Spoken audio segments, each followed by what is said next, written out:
பழனி கோவில் முருகன் சிலை பலவிதமான மூலிகைகளை கொண்டு போகர் தனது கைகளால் செய்த சிலையாகும்.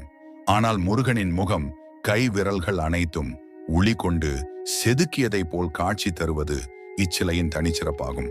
9 வகையான விஷத்தன்மை கொண்ட பொருட்களை பிரதானமாக வைத்து செய்யப்பட்டதே இந்த நவபாஷான சிலை.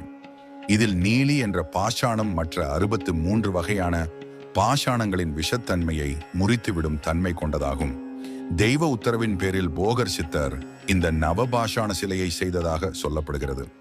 போகர் இந்த சிலையை செய்வதற்கு 9 ஆண்டுகளானது. இந்த சிலைக்கு ஒரு நாளைக்கு 6 முறை அபிஷேகம் நடத்தப்படுகிறது. நல்லெண்ணெய், விபூதி, சந்தனம், பஞ்சாமிர்தம் போன்ற 4 பொருட்கள் மட்டுமே சிலை முழுவதும் படும் வகையில் அபிஷேகத்திற்கு பயன்படுத்தப்படும்.